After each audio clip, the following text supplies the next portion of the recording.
Hello, UK Crime Book Club. It's really helpful when I can remember where I am. And welcome, Morgan Crichton. Now, I am going to slip up probably and call you Gordon throughout. Yeah, I answer to both. So It's like having a pet where you've got two names for the pet, no matter what you call it. As long as there's food or drink, the pet will come towards you. it's like my kids' names are interchangeable.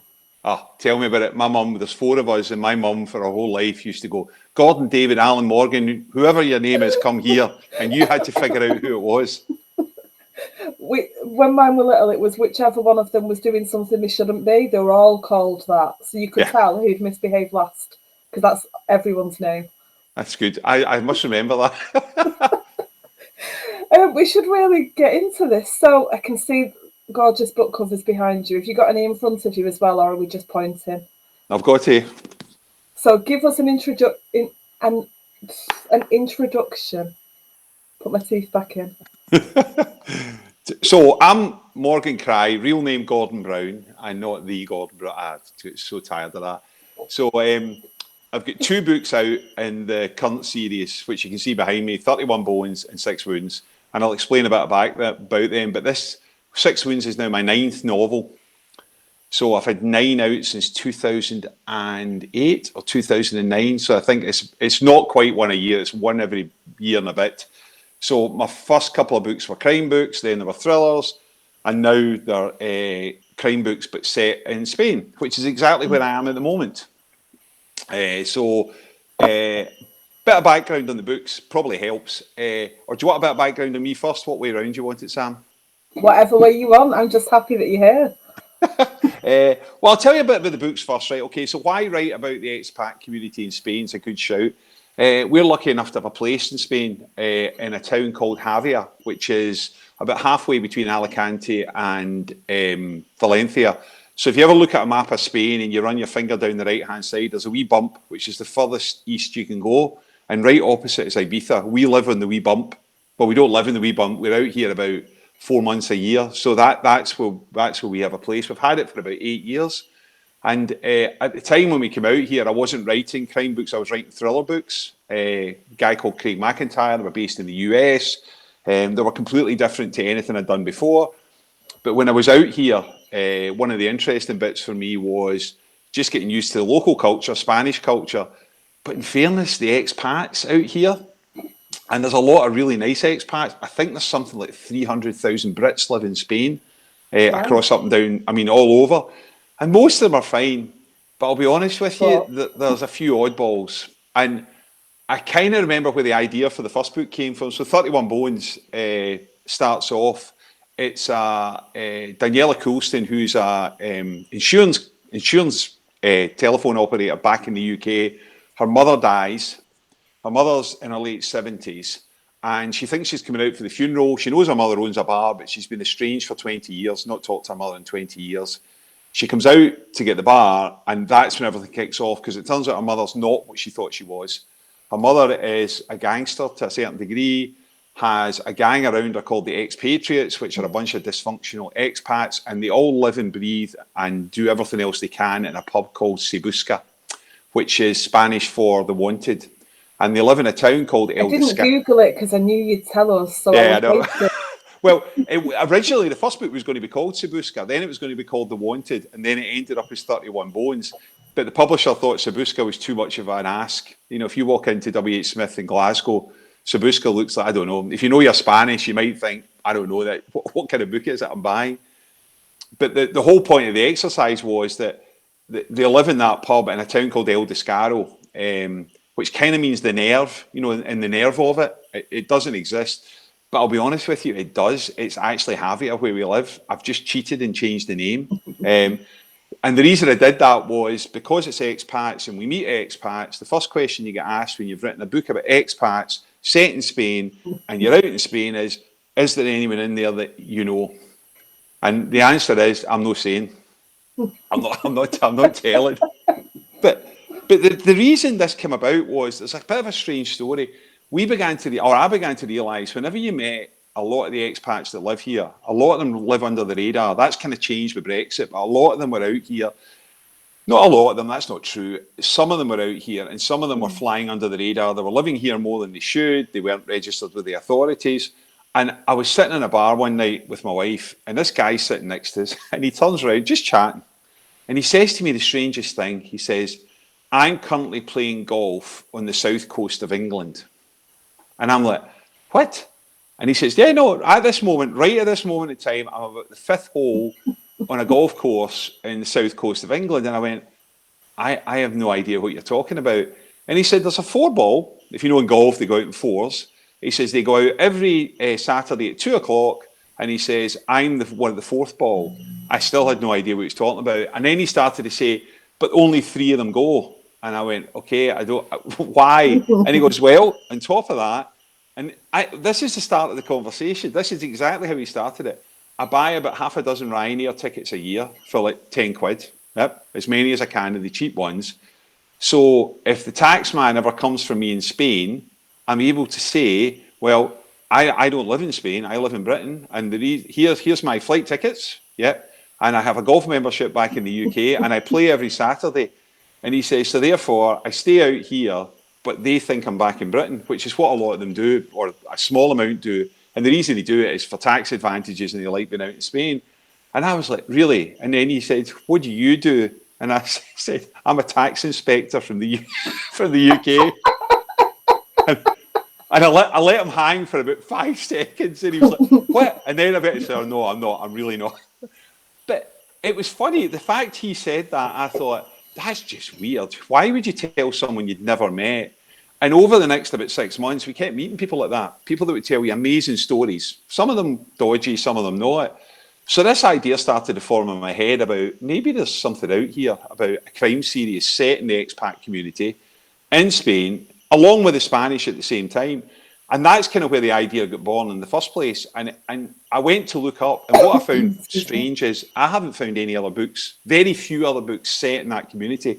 I think if you remember El Dorado, if you're of an age, and you remember... I'm aware of it. I don't remember watching it, but yeah. It ran for about a year. There's the Mallorca Files. There's a book by J.G. Ballard called Cocaine Night set in the 80s. Sexy Beast with Ray Winston. But there's not much. And yet, the Costa del Crime, as it was known, is actually quite well known in the UK because the way it worked out back in the late 70s, 80s, a treaty we had with Spain fell over. It just stopped. And for a short period of time, it was about 4 or 5 years, you could, as a criminal, you could fly to Spain and not be extradited back to the UK. So loads of them flew out because of the sun, the weather, they'd hide out, and a lot of them still here. So that's where it came from. So for me, it was the start of the story wasn't actually an idea about the book or either book. It was just this idea there's an expat community out here and they're a bit dysfunctional. So the whole start of the journey was what am I going to write about? And the way I write, I don't plan very much. I tend to get the first line and then say, right, okay, once I get the first line, I'll write till I get about 2,000 words. I'll then go for a wander, have a think about what comes next. And the next day I'll try and take it a bit further along. And I just had this idea about someone coming out to see the mother. The mother they hadn't seen the mother. Mother was dead. Take over the bar, and suddenly they're it. So in the first book, Daniela's it because there's a massive sum of money missing, and her mother may or may not have it, or may not had it at the time. So therefore, in the bar, there's these guys called the expatriates. There's gangsters, and they all want the money. And the whole thing is like a heist. It's basically like a heist book put together for 31 Bones. That's how the book started. It wasn't meant to be that. I didn't know where it was going, but it ended up being Daniela's on the hook for this money, and she's been threatened with her life if she doesn't find it. So she kind of has to turn a little bit detective. And that's how 31 Bones started. And that's where the original idea kicked off for the books. I love the character of Effie, who is Daniela's mum. But you did, what film is it where they kill off, I think Pulp Fiction, they kill off John Travolta's character straight away. Yeah. But then he's present through the book, and it's got that vibe about it. You learn so much about Effie. She's a fantastic character. Sorry, on you go. No, it's just a brave thing to kill somebody off at the end of the book and make it so blooming successful. Well, Effie wasn't supposed to die at the beginning of the book, right?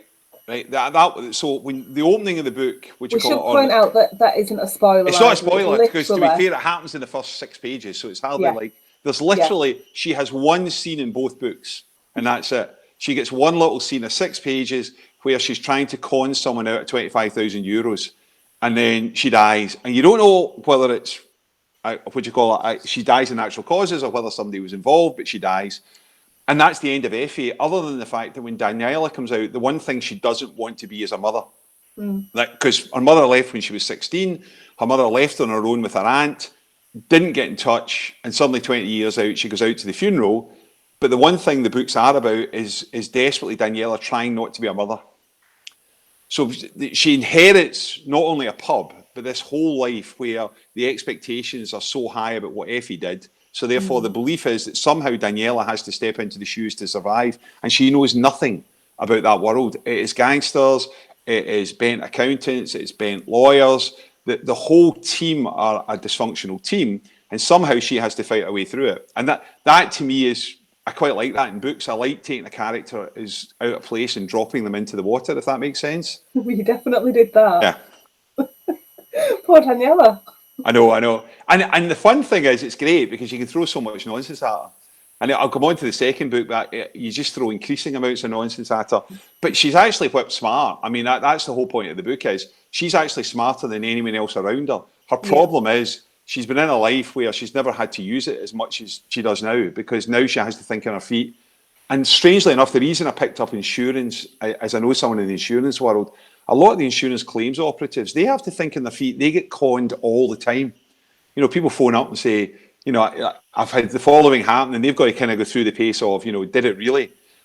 Interestingly, the reason that came in is a friend of ours is a senior person in one of the insurance companies. And she told me a story just before I wrote this one, which she said they have to kind of spot the liars. They've got some software, not much. Most of it's down to them. They just have to suss out, is this person lying about what happened to my insured stuff?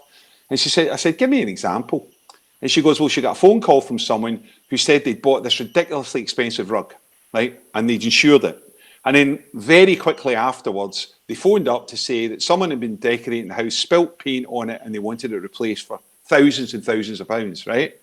So they said, well, that's fair enough. You've got the insurance policy. So they went through the whole process. But the one thing they said is, we need to send out an assessor to see the rug. And the person said, I can't, I've thrown it out. I've chucked it in the bin and it's gone.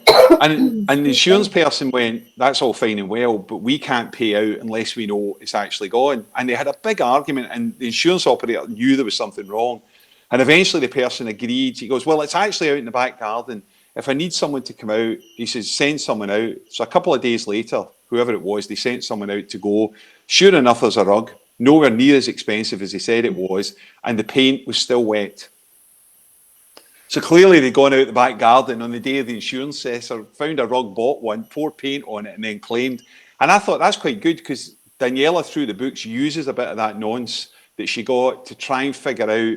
And if you've read 31 Bones and Both Six Wounds, who's lying? Because they are so used to not telling the truth because they live in this dysfunctional world. I like that that is a real scene from the book. Yeah, that's in it. I'm telling you a scene that's in it, so I am. That actually is in it. But it's okay because it's not a spoiler. And if anything, people will get to that, think of you saying it, and then chuckle as they actually read it. Yeah. You tend to do that when you're writing. You nick stuff all the time. But the good thing about it is it just brings it to life a bit more. It's those sort of, and I think I use that at one of the moments where I need to back off the confrontation that's going on. I sometimes do that. Like, you know what it's like when you're getting too much in each other's face. Then there's moments in life where people back away from it and they find something else to talk about, or they walk away from it. And I tend to use those through the book. Those are the moments where you think, you know what, just had enough of this. We need to talk, do something else.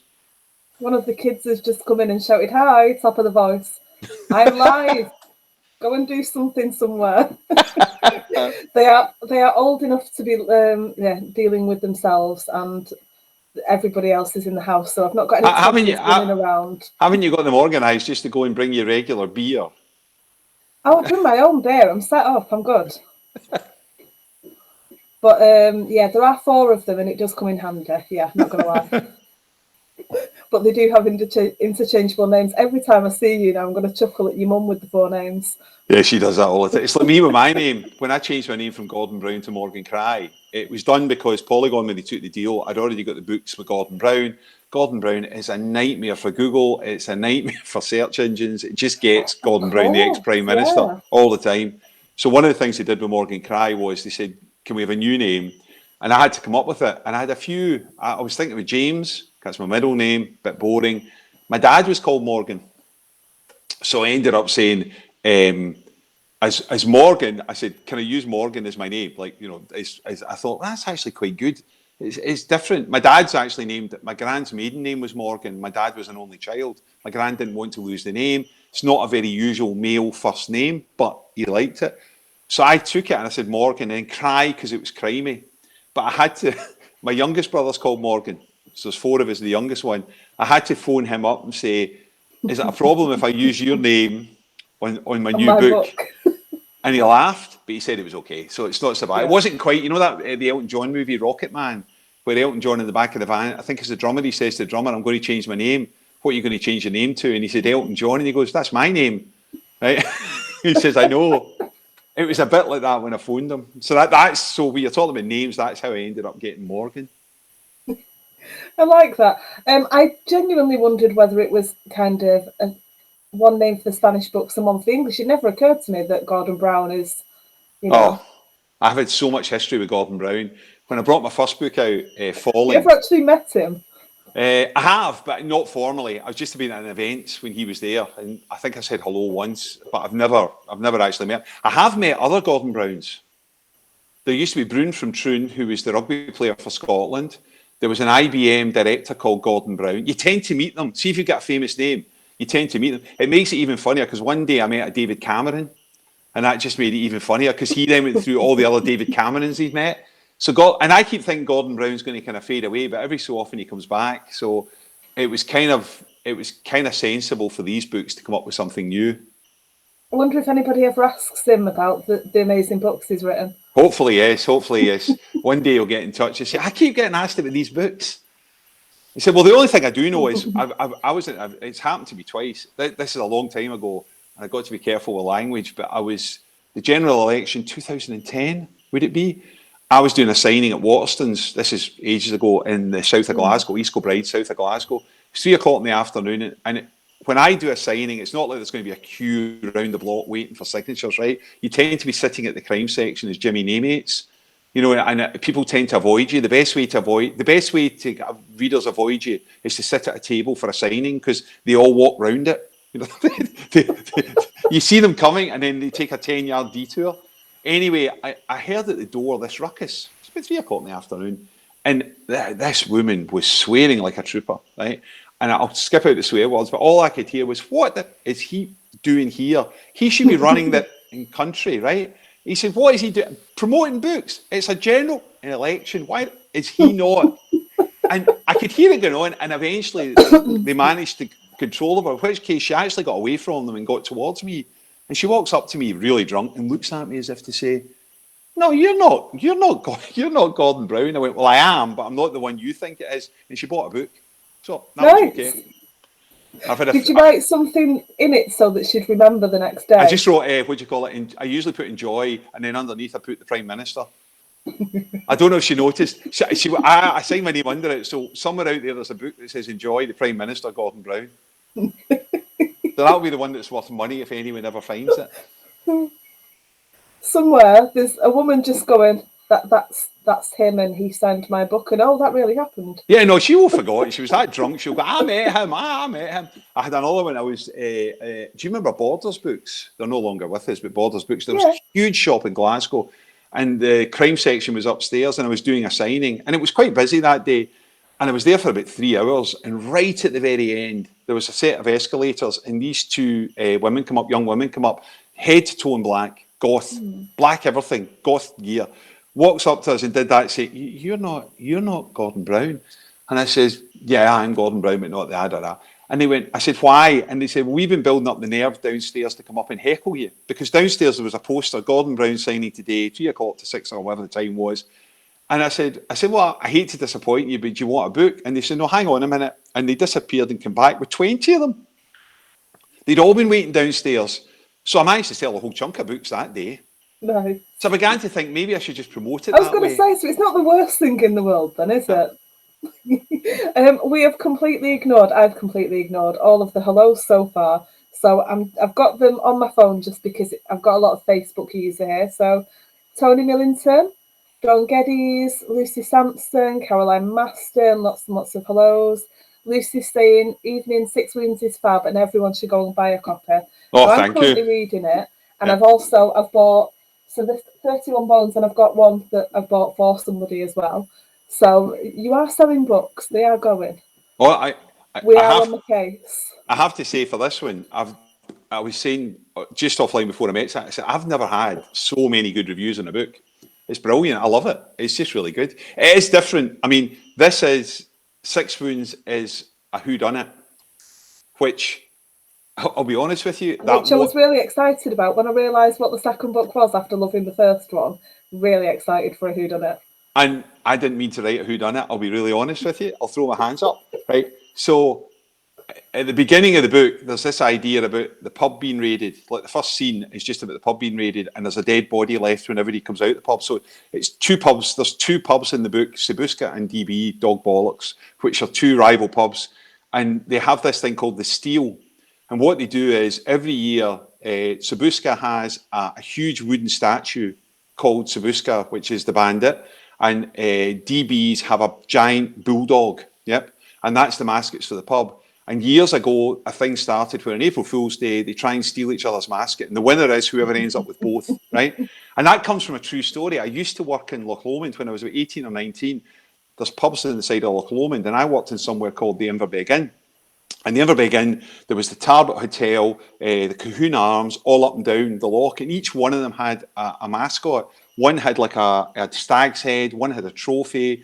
And that was what we used to do when it got really boring and it was kind of middle of whatever it was and there wasn't much going on. We'd jump in the van, run up to one of the hotels and steal their mascot. And the idea was to try and get all three in the one place. Well, that's the beginning of the book. And that's all it started with. But then what I realised when I finished the book and I was editing it is that, well, it starts with a dead body. There's potentially, Daniela's on the hook. It's her right at the beginning. They think it's her that did it. And there's at least six other suspects. And it's Daniela's job to find out who did it before she is accused of it because the evidence keeps mounting up against her. And that's when I said to the publisher, this is ages after I wrote it, I said, it's a whodunit. Because everything about it, she has to unpick the clues, she has to figure out what's going on, and eventually she has to find out who did it. So I didn't mean to write a whodunit. I love that.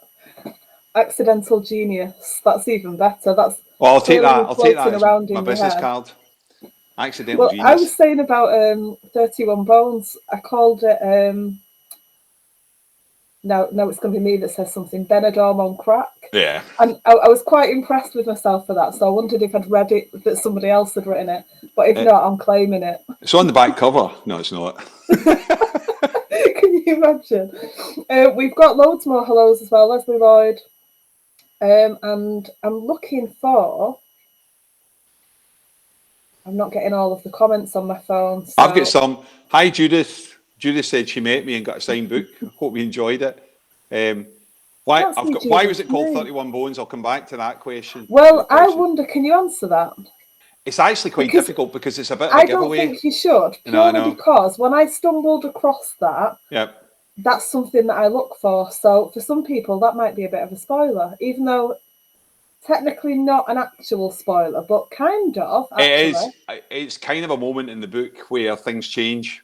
And therefore, there's a good reason for it. What I usually say is, as I said earlier, it wasn't going to be called that. It was going to be called Sabuska or the Wanted. But there's a chapter in it which has that in it. And the publisher loved it as a title. Which, if you then think I've now got 6 wounds, there's a bit of a theme going on here. so hadn't actually connected the dots on that. I know that's what I said. What's the next one going? I've just got a number and then something afterwards. That's just the way it goes. But there is a reason for it. There's a very good reason for it. And actually, I think it's better for it because the title's a bit of a mystery one as well.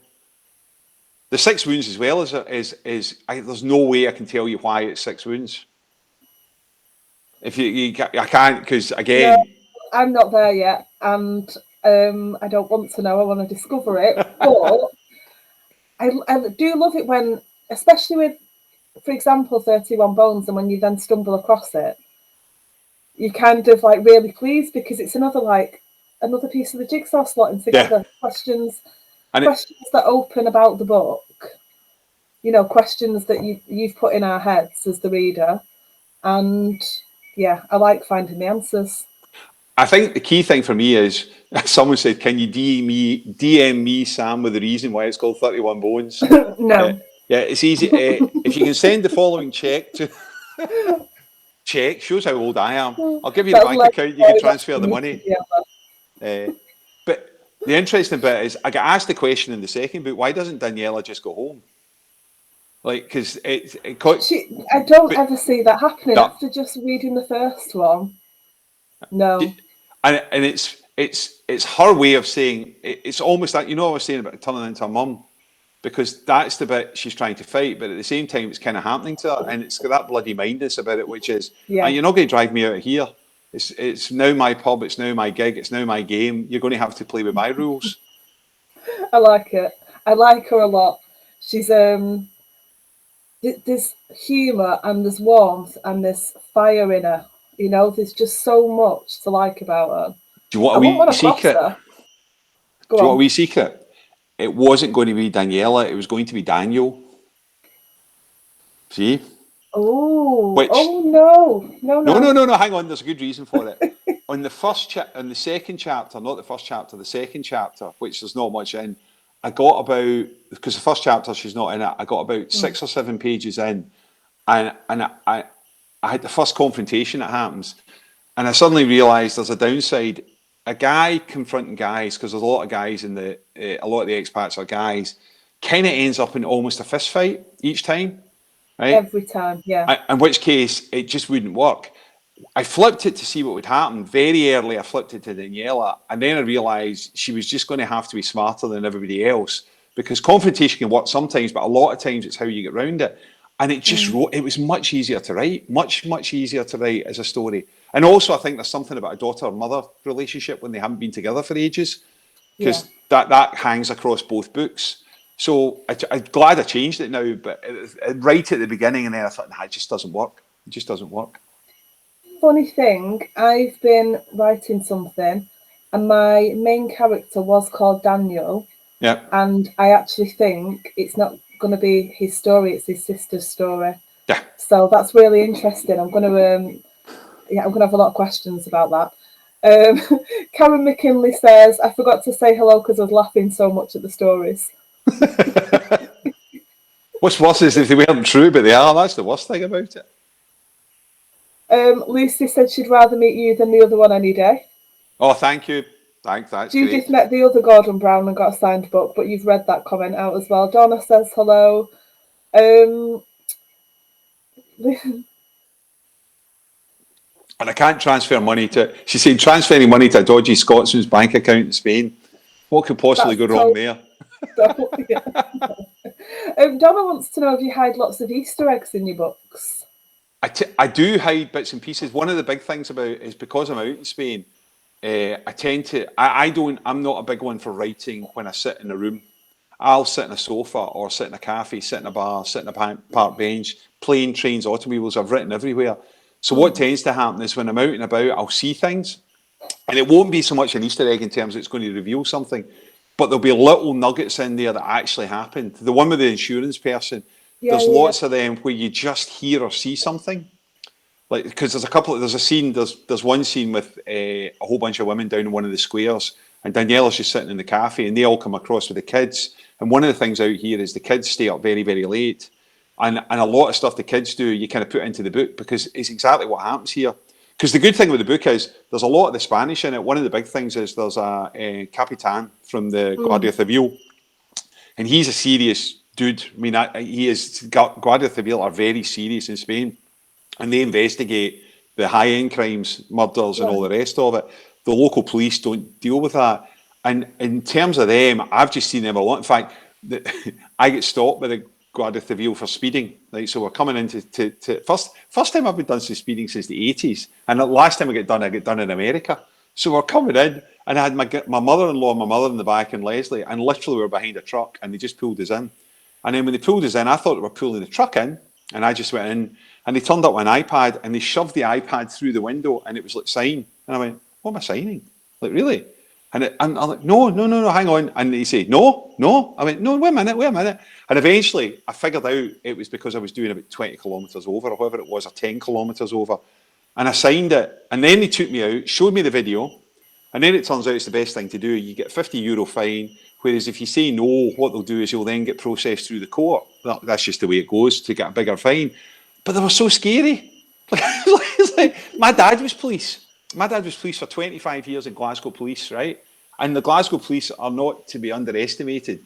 But these guys had no humour, no nothing. So I thought, that's a really interesting person to put in, because there just won't be any BS. They won't take it. Things that I loved that I want to ask about. Yep. Chapter headings, transcribing the conversations with the police, Spanish words littered throughout, even though you don't know what they mean, you get the vibe of it. You kind of get the gist as you're reading because of the context of what you're reading. I'm not even really asking questions. I'm just telling you things that I really enjoyed. So the chapter headings, I love that. I love books where there's a little bit of a hint. I'm going to show one. I'll show the first one in this. What is the first one? Because just really made me laugh. So, you can't see it. Oh, that's Skinning the Cat is the first one, and that was it. You had me hooked from Skinning the Cat. I was laughing. No cat was harmed. No cats were harmed in this book at all. None. No, make that very, very clear. It was just funny. But I like the heading can't give it away. It just has to be a bit of intrigue. The only thing I do realise is I talked to a few readers. Some readers I know don't read the heading. They flip to the next chapter and flip to the next chapter, and therefore it's only when you tell them. I met someone that said, there was someone else who's talking about headings. I said, my whole book's got them. And they go, no, it doesn't. I said, it does, honestly. It does. Really does. It's brilliant. It's said everywhere. In the first book, in 31 Bones, part of the trick is there's to introduce you to the expatriates. I thought I can do the really boring thing and do the kind of Hercule Poirot. They all stand in the room and then I describe each one, yeah? But instead of doing that, what I did was, because they're investigating what happened to Effie, it's the transcription of the interview by the Guardia Civil in each case for each of the expatriates. That's how you get to know them. But I actually talked to a Spanish detective called Pierre Cervantes, who's an author. I actually used him. I sent it down and said, look, is this even close to what happens? And he kind of said, well, it wouldn't be him. That wouldn't happen. They wouldn't say this. They wouldn't do this. And I went, okay, I'll rewrite that bit. But that's why I did it. I wanted to introduce the characters in a slightly different way. I like, can I say what each one of them ends with? Can I say, I don't think it's a spoiler, but is it? No, it's not a spoiler. It was actually, at the end, that was, on you go, and I'll tell you why. It won't spoil the book, but on you go. I don't think it will, but I just wanted to check. So at the end of each transcription, they'll be having a conversation and somebody will say, it's complicated. And every time I got to that, it made me laugh. It made me laugh out loud every single time. And the publisher... It didn't get old the whole way through. And it is complicated. And there's a Cornish book group where the guy called Howard, it's in a local area book group. He always signs off it's complicated whenever he sends anything. That was going to be the name of the book originally. It went right at the death before it became 31 Bones. It's complicated, kicked around as being a book name, just because it was in there the whole time. But the other thing, Spanish, my Spanish is appalling. Enough to get by. I can get by in some stuff. But what I ended up doing was I used a local person who's here, but she's Irish. She teaches Spanish and she's Irish. So the two of us were sitting, there's a local market, the Mercat, and I took the book and literally I'd highlighted everything. And the two of us are sitting and she's coming back, nah, they wouldn't say that. They would say this. No, they wouldn't say that. They would say this. So to get the Spanish right, and I did the same with 6 Wounds, I had to do the same again. I was fairly sure I was close, but in some cases, too formal or the worst sin of all, I use Google Translate. That's just a disaster. Like, honestly, you cannot believe people in Spain will look at you if you use Google Translate and you're kind of like, what did you just say to me? I remember going to France years ago when the kids were little, and well, the eldest two were little, and speaking what I thought was French. Yeah. Oh no, that is not how my French tutor had me convinced that was. And when he was having a conversation with another person in French, it was really, it was really good. What came out of my mouth, it's probably just my pronunciation. It's not, it wasn't French. Well, the other thing here is there's two languages locally. There's Valenciano, which is kind of a variation in Catalan, and then there's traditional word Spanish. But Valenciano is nothing like Spanish, right? And Right. when we come out here, we learnt enough Spanish words to be able to, can we order this? Can we do this, that, and the other? And then I realised that there was people talking, and I wasn't getting a single word, not one word. I'm like, I don't get it. So instead of saying Buenos Dias, they would say Bon dia, and I'd be like, right, is that just a shortened version of what it is? But there's another language here, and it came home to roost one day. With the apartment we have to go to an annual meetings. So there's the annual meeting of the factor for all the different apartments. And we went to the first one, and we said, we typed and we said, look, we don't speak Spanish. Is someone going to be able to help? And they said, yes, one of the guys will help out with English. But we met this guy here. He just bought a flat in the same place called Simon from Belgium, but he's English and he speaks Spanish. And he said, I'll come along and I'll translate, right? Fine. So you won't miss anything. So we went to the meeting, and for 2 hours he said nothing. And we kept looking at him when they spoke. And the guy, to be fair, they did translate a lot of it into English. And when we got outside, he said they weren't speaking Spanish. Valenciano. So he said the whole 2 hours he just sat there going, I have no idea what's going on either. He could have turned to you though. Well, that's what we thought. He could have said at one point, it. do you know what? They're not really speaking Spanish. But he didn't. But the reason, the Spanish, they're so friendly out here. They're so nice. That's the funny thing about the book. The expatriates aren't all bad. And even the baddies aren't that. There is, in the new book, the baddie is quite bad. But I like the fact that there's a lot of the friendliness. Like, for instance, in Six Wounds, the fiestas they have out here, which they adore, which they've only just got back after COVID, are such a central part of life. They just adore doing that sort of stuff. I thought I've got to get something into the book about it because it's just so part and parcel of what happens here. And that's the beauty about writing in the area, is I can go and sit at Javier's got a port area, a beach area, and an old town. And it's just three completely different, almost like three different towns in one. But the great thing is you get to sit at the Mediterranean drinking a beer, writing a book. Come on, seriously. Like, as a job goal, it doesn't get much better some days. Now, look at it. Does this look like a face that does sun? I do not go out in the sun. Red hair. Yeah, but you're tan. No, I've got red. I start blue, go white, and eventually go red. That's the Billy Connolly suntan for Scottish people. Yeah. Never go brown or dark. That never happens. Red. Yeah. I do go bright red, and then I go brown for a couple of days, and then it's gone. It just peels off after that. Why would I say that? Oh, and I have to wear the stuff called P20, which is once a day suntan cream, which is not the cheapest thing. It is the best thing I ever discovered, apart from the fact that it discolours everything. Socks, clothes, sweets, everything, literally everything. But it's like wearing a woolly balaclava. It protects you from the sun. You can stand in the blazing sun for hours with it on if you go to a concert. It's the only thing that works. That, and I need Repel mosquito, 50% DEET mosquito repellent, because the wee buggers out here are huge.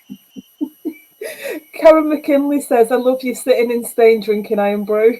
I know, especially imported. Actually, it's not, there's one shop down here, caters to the Brits, we don't tend to go in so much. But when my mother-in-law was over, my son was over, he was wanting Iron Brew. I went in, and they were selling 24 packs off at €2 because they were nearly out of date. So I staggered up the road in 30 degrees heat with 24 packs of Iron Brew, looking more like a Scotsman on tourist duty than anyone ever has in history. 2 packs of 24 of Iron Brew. If I'd had a video. Karen is an author and she's wrote a brilliant book called The Storytellers, and she's coming in next week to talk about it. Oh, cool. So I'm looking forward to grabbing her about that. So she's loving the interview tonight.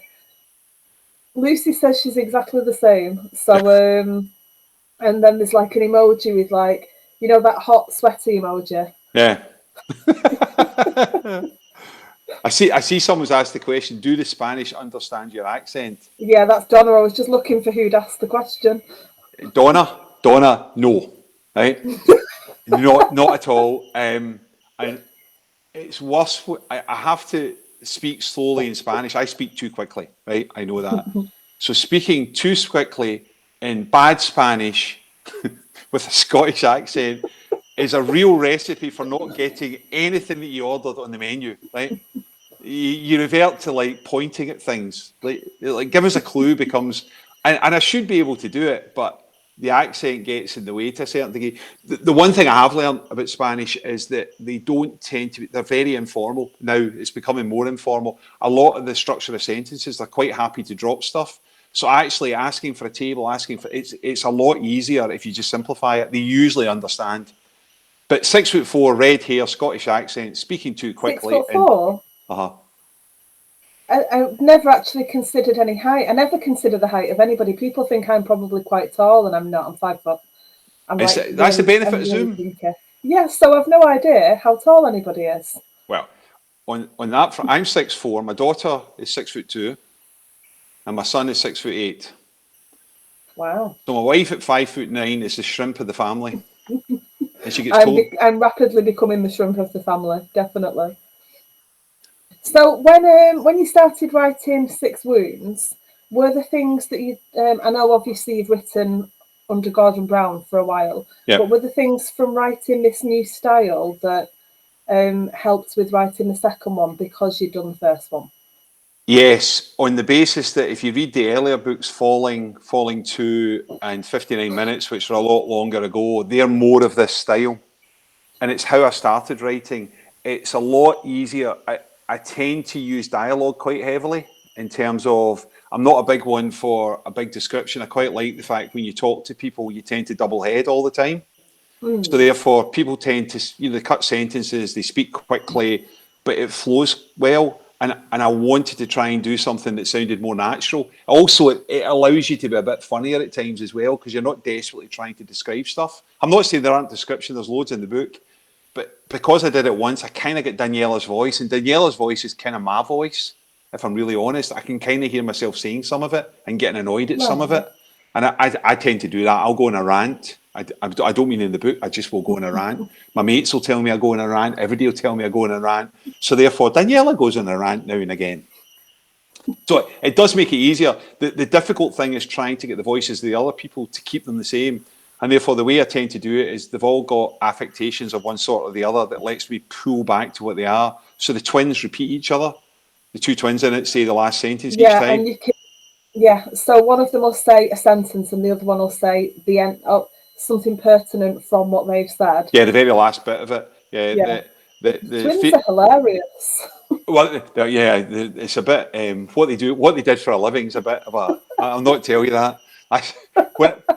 My mum was going to read that, and I thought, I'm not really sure about that. But it's not that bad.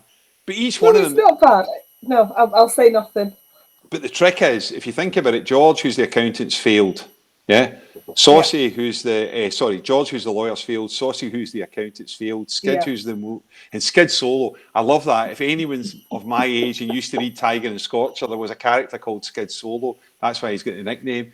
The twins. All of them are out here because they failed.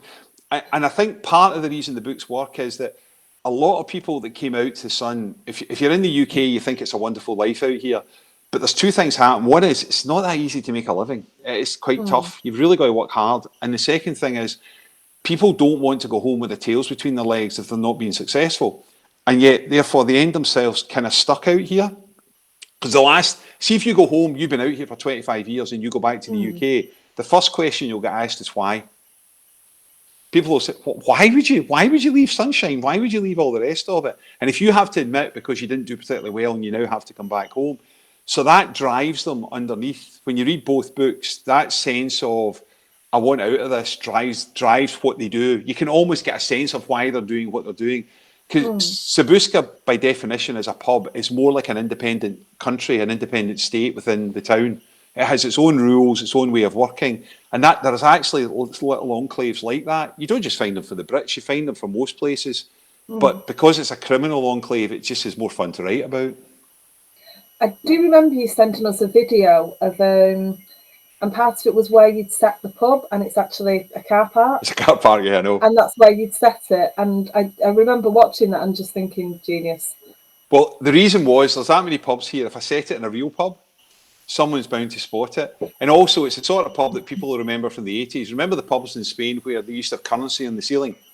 Like everybody pinned up the currency notes. It would have John Smith's on the bar. It would have Golden Wonder or Walker's Crisps. It would have, Pucker Pies. It would be that sort of pub. It's kind of that. Do they still do Golden Wonder? You do, yeah.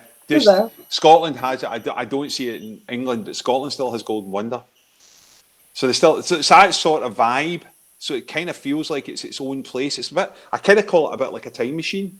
When you're in there, time just drifts past. There's no windows on it deliberately, and it's kind of. But that's what gives it the community feel. The fact that they're all in it together, even though they're not. They don't particularly like each other.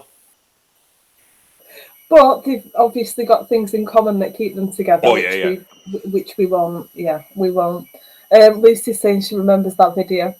And Lindsay's excited when she finds Irn-Bru abroad.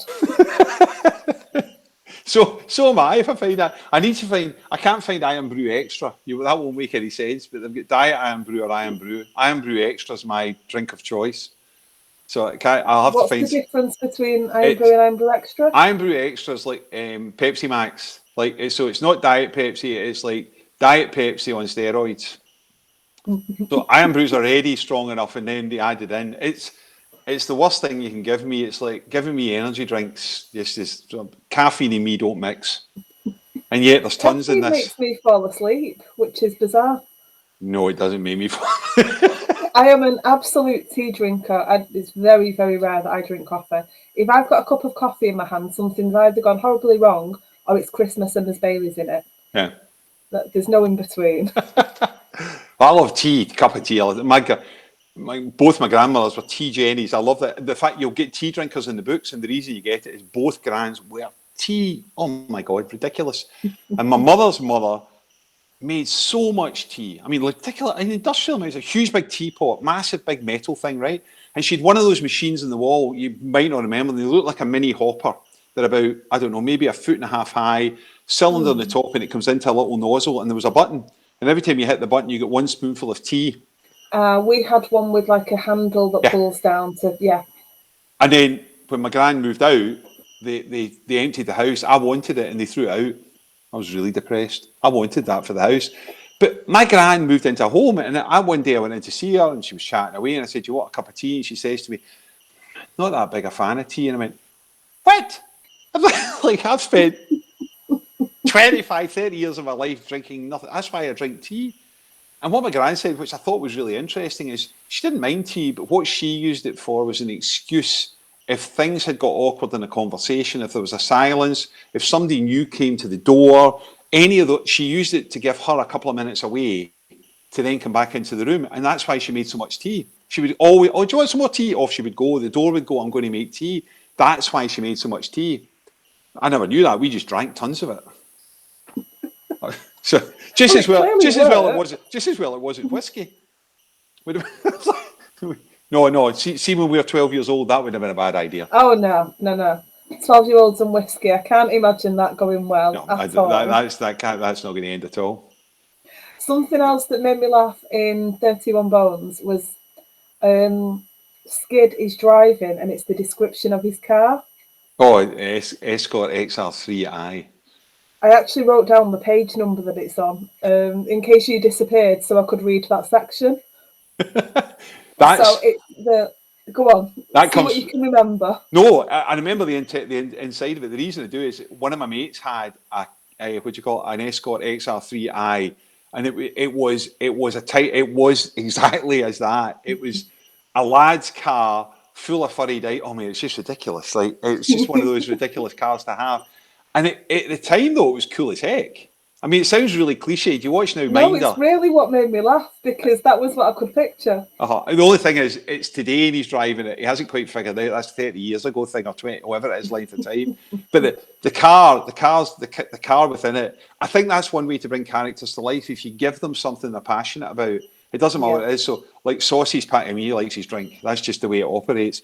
And bizarrely, in the second book, he's actually sober for a wee bit. That's really strange because he generally makes his way through the whole book. But each one of them has something about them they want to do. And I kind of like that because you give them a bit of hope, saying Skid's what, 44 is he? I think he is in the books, and he still thinks he's going to be an F1 driver. I know, bless him. Yeah. He's very likeable, and spends just a ridiculous amount of money on booze, but then also gets a lot of free booze. No, he does. Yes, he does. Yeah, yeah. There's a lot. I quite like in the second book, because Daniela has to figure out what's going on, she has to almost play the detective, but she starts to use them. The same way that you're talking to people you meet regularly, she begins to realise what their strengths are. And that's part of the trick of the book, I think. If it goes on to a third book, that would, from that point of view, that's exactly how I would work it, because each of those have their own strengths. And it's a bit like, you know who your mates, you know what mates are good. They're not really her friends, but at the same time, they kind of are, because she's got such a heavy relationship with them. Yeah. So when it came to the whodunit, but I had to keep saying, right, okay, I didn't actually have to hide that much, because they did it themselves because of their nature. It's like a lot of people, they don't want to talk about stuff they think other people don't know, but they actually do. They're kind of desperate to talk about it, and it kind of makes for I wrote a short story for you can get this on the website, or the Berlin website. You can actually, it's a 5-part short story called "The Case of the Missing Pound Note," right? And what that's about is a pound note goes missing in Sabuska. So it takes place between 31 bones and 6 wounds. And effectively what happens is the pound note, it's not just a pound note, it's actually worth a lot of money. A rock star, 1980s rock star, flies in and somebody has stolen the note, and Daniela has to figure out who. And it took me ages to write that, because it's like the denouement at the end of, the whole thing is the denouement at the end of Death in Paradise. Basically, the whole thing's set inside the pub, and literally she's interrogating each one of them to see where they were, because she has to figure out who's got the note before the police turns up. And that was good for me, because it kind of let me know, actually, you can play that game with the readers, which is just good fun, which is you know what the character is and what they're like, so therefore use that to give them away. You know they wouldn't do X, so if they do it, you know they have to be lying, sort of thing. So you can get that, it's free on the website, 9,000 words, and it's free. How come that happens? Because it entices people, it draws them in. What? Yeah, I know, but it took me longer to write 9,000 words of that than it ever took me 9,000 words in a book. Because trying to get a Hercule Poirot Death in Paradise, it's really tough to put all the clues in, hide them, and then get to the point where the ending actually works. Lucy's saying that fairy dice were never cool. Yeah, no, they never were cool. Neither were having a green strip across that said Mike and Angela. Yeah. Also, it was never ever cool to have furry seats. Yeah. It was never cool to have Why would you want furries? Do you know what I don't understand? Heated seats. Any of you that have got heated seats or underfloor heating, I don't get it. I like to be cold. I like heated seats in a car. I've got a very, very, very, very old car. My car is 22 years old this year. I've had it since new. It's a big Land Cruiser thing, and it's got heated seats. And in the winter, it's actually quite nice. But the first time I got the car, it had a downside. My mum was sitting in the car next to us, and because it was cold, put the heated seats on, and my mum went really, really quiet, and she's sitting there, and eventually, after a while, I said, "What's wrong?" And she goes, "Nothing, nothing, nothing, nothing whatsoever, nothing." And eventually, I got out of her. I think she thought she'd whittled herself. I knew where you were going with it, because that's exactly what it feels like. For about half an hour, there's nothing wrong with it. Donna's saying I'm weird. I'm not weird. Why would you want your bottom to be warm? I don't get it. If it was like kind of feedback, fair enough. But no. Donna, no, you're weird. Tony's just downloaded 31 Bones. Honestly, Tony, you're going to have an absolute blast. You're going to absolutely love it. What you can do, you don't have to have read 31 Bones to read 6 Wounds, because it was deliberately written that way.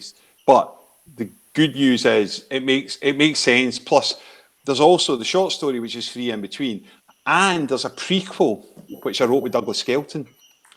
So with Douglas, do you know Douglas does Rebecca Connolly, right? So Douglas and me, about 2 years ago, wrote a thing called Death Insurance.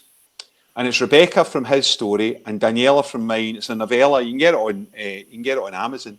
I think it's 99p. It's not that expensive. But it's about a 18,000 word novella about the two of them working out who did what. It's like solving a crime between them. So me and Douglas wrote that between us. We just decided, could we make it work, and we did it. So we wrote it as a joint thing. You should. I'll give you permission now to pop that into the group. And pop a link to that into the group, and then everyone can have a look. Well, I can pop up the link to the free one as well, because it's a no-brainer. There's actually I just thought I also wrote one called When Daniela First Starts for the launch of 31 Bones. There's a free short story on Berlin's website called The Elephant in the Room, which is when she's working in the insurance claim place before it all starts. I didn't realise I'd written quite so much with Daniela in it until just recently. Kaz has asked about the Four Blokes. Is it nice being live again? We did our first live gig 3 weeks ago, which was planned. We were contacted by the Glasgow Comedy Festival. So for those that don't know, Four Blokes in Search of a Plot is myself, Douglas Skelton, Mark Leggett and Neil Broadfoot, who are all authors. And what we do is make a crime story up live on stage. We've done it on the UK Crime Book Club or by Zoom. I'm just thinking of Mark now. It just makes me laugh every time I think of him and what the things that he does in it. But anyway, yeah, also the fact that nuns appear in every single version that he's ever been on. So we got approached because we literally, what happens is the audience gives us a protagonist, give us a weapon. One of us puts on the tea cozy of inspiration, which you'll have to look up fourblokessearching.com to find out what it is. Types about 150 words, while the other three authors chat to the audience. When they've finished typing, they read where they got to, and then we choose another author, and we write over an hour. Well, we write a crime story. Well, the Glasgow Comedy Festival approached us to do one for 2020 as part of the festival. So we had it all booked, all arranged, and then COVID came along. So eventually we did the gig 4 weeks ago. 4 weeks ago we did the gig, and Mark unfortunately couldn't be there for good reason. So Teresa Talbot, who's another author, stood in. So the four of us were live on stage for the first time in 2 years in front of a live audience that didn't have masks on. It was all a bit weird. So we may be back. It's just getting all four of us in the one place at the one time to do it. But it's good fun. I mean, it was great to be back on stage. Must be really nice to see them in person. Oh yeah, it was the same. I did iWrite at the weekend, the writing festival in Glasgow, and I was on stage with Charlie Higson. Remember Charlie Higson from the Fast Show, and he also did the Young Bond books. And Simone Buchholz were on stage. And again, that's the first thing, not the first time I've done a live event. I did them at Bloody Scotland last year, but it's just nice to get back on and do those things. Lindsay's saying you should do it at Bloody Scotland.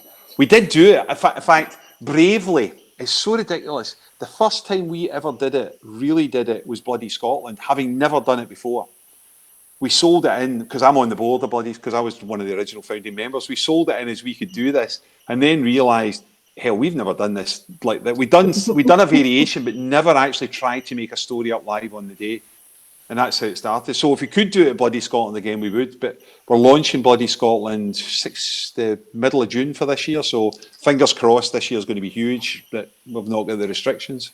Well, we've already booked it out in the calendar for you. Yep, I think Fiona was in touch, yeah. I forget. It will be. I forget, but yeah, one of us got in touch with somebody, or somebody got in touch with one of us, and we just wrote the date down so that we wouldn't book anything, and then you could advertise it. Yeah, because we'll announce the lineup. So we're doing one in Glasgow, we're doing a launch in London as well.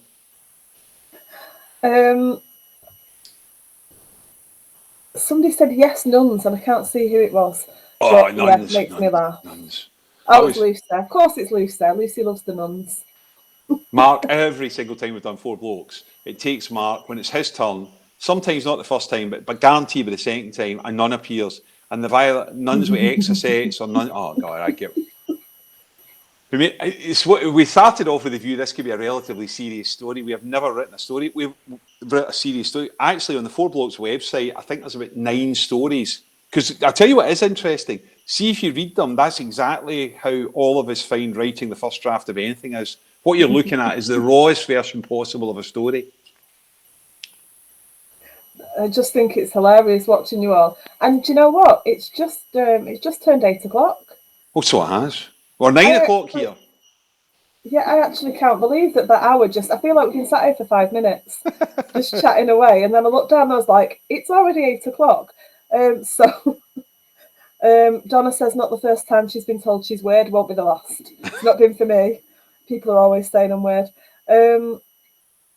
had a very silly conversation with the four blokes on Twitter a while back, and nuns featured heavily. Don't ever do that. If they tag the four of us, I can guarantee the thread will go on for ages and nuns will appear about halfway down it. See, why would you know that's all we're all going to do now? I know. And I said to Mark, we should just write a book about nuns. Like, I can't remember the detective program in BBC with the nun at the moment. I forgot what it's called. But I said we should have done that ages ago. Or maybe we should have a James Bond version of nun. You know, like James Nunn. No, that doesn't work. It'd have to Sister Bond. Yeah, that works. Yeah. Sister Bond sounds like something completely different, though. It does, yes. 003 and a bit. Yeah. And she's got a bad habit. Right, anyway. Right, that was funnier than it should have been. It was. Last question before I cut you all off, I'm afraid. Karen wants to know, do you write full time? More or less now. My past history was I was marketing. I used to run the Tenets, the brewery's marketing department. I was a marketing director at a TV channel, floated a company in a stock exchange, done a lot of weird stuff, had my own consultancy. But bar one client who I've known the owner since the 80s, it's more or less full-time writing now because I've got a second deal with Red Dog Press. So I've got a book coming out in September called Any Day Now, which is no connection to these. It's set in the 80s and it's about a teenager that's abandoned by her mother, forms a rock group and has a connection to the Cold War. So it's completely left field. So I've got a 2-book deal with them to do as well. So between that and the deal with Polygon and Bloody Scotland and everything else in between, it's almost full time now, apart from one client left, who are very, very patient with me. I did meet finally Sean from Red Dog. All right. We went to an event, Crime Central in Manchester at the Manchester Central Library, 26th of this month, if anybody's interested. So far, Chris McDonald has stood in twice for people who couldn't get there. Yep. So last one was Jonathan Whitelaw. Poor Johnny got stuck in traffic and had to turn back to Scotland. Did he? It was awful. Oh, that's good. But the event was brilliant, and Rob Parker, fantastic host. There was Janice Hallett, and then Sean and Chris. Brilliant night. So hopefully they're going to get you down, and then I get to interview you in person. I'm doing the Blood Brothers podcast sometime coming up as well. So I'm just editing the new book. That's what I'm doing for the next week. Is the edits for the book that's due in September. But I'm doing it on the balcony. But I need to ask you about events. Yeah, I need to ask you about events where people can meet you. There isn't, apart from online, the Blood Brothers podcast, I'm on Tidelines and Bloody Scotland, which is the end of summer. That's in Scotland. I'll be in the two of them. In between at the moment, there's the odd thing. I'm doing a book tour because Six Wounds is just out. I'm going to be doing events, but I'll have to post them up. But they're likely to be Scotland at the moment. So they're likely to be, there's a couple of the bookshops I want to do. I just did a Waterstones tour day before yesterday. I went round half a dozen of them. I've been looking at the pictures on Twitter. I know, terrible. It's just it's one of those ones you see yourself and you think, really? Like, it wasn't me taking the photos. I thought they were brilliant. Yeah, I know, but I look at that. 6 wounds in 6 places is one of the things you've been doing, one each day. Yep. And then this is the thing, people come on for an interview and obviously I'm seeing different things beforehand and then I sound like a stalker. No, did you see the one where I'm dead on the beach? I didn't see that one. I shot one here where we put 6 wounds. We built 6 wounds, the name in stones, right? Set up set up the phone, then removed a stone, took a picture, removed a stone, took a picture. So when you play it in reverse, it looks like it builds the word 6 wounds, yeah? And then the camera lifts over, goes across, and I'm lying with one hand in the sea with 6 wounds on me and a white t-shirt and a newspaper saying El Descaro Times murder, right? And it was supposed to be, you've killed me. And I got the video done and I had to shoot that here. That's on Twitter. And it's kind of just a bit of fun. Oh, you should have seen the people watching on. It was like shooting a movie. People were looking around going, what in it? Because I had a t-shirt on with covered in blood and I kept lying in the beach like, And my wife shot, and it must have taken about half a dozen shots to get it. And there's people going, what are they doing? So wondering what's in the drink. So exactly, yes. Had he been to the bar? Actually, no, I hadn't that time. It would have been easier. It's the Iron Brew Extra, that's what it is. It's the caffeine. We really should we're going to have to stop. No because- problem. Thanks very much. So can I just say a thanks to everybody Yeah. in the UK Crime Book Club for all the support they give to the authors, because it's fantastic. It's really worthwhile. I mean, it's such a joy to be on it, but also the feedback you get is great. And if someone enjoys my books, that's brilliant. But the whole community thing just works so well. So it's just a big thanks from me and from the other authors for everything you and Caroline and all the rest of the team, you know, in terms Lucy and the rest do for everybody. It's just a big thanks. Well, on behalf of the admins, thank you. That's really lovely. No problem. We've got some really nice goodbye comments. So, 4 Blokes sponsored by Blue Nun. Oh, good idea. Right, I like that. I wouldn't suggest we drink it at the beginning, but I love the sponsorship. Donna has said fabulous and hilarious. Thank you. They just all had a really good time. Karen Brilliant. McKinley, fabulous interview. Really loved it. Hope it's calmed you down for next week, Karen. And somebody said thanks for a great Facebook chat, you two, but it keeps coming up as. Oh, that was Lucy. Thanks, Lucy. We can see the covers behind you. Six Wounds so is available out now. now. You can get it now. Yeah. And as I said, it stands alone on its own. And if you want a whodunit done it set in the Spanish sunshine, that's the go-to. Well, I'm reading it and it's fantastic. And I loved 31 Bones, so I was really excited for 6 Wounds. So I can't wait to see what happens and see what I can figure out. Yep. Well, you can figure out who did it. Well, let's see. I'll let you know. Thank you so much. I've No had problem, a brilliant Sam. time. I can't believe how fast it's flown by. Over an hour now, and we could still sit here for another hour. But thank you very much, and I look forward to seeing you for the next book. Okie doke. That's great. Thanks very much, Sam. Catch you later.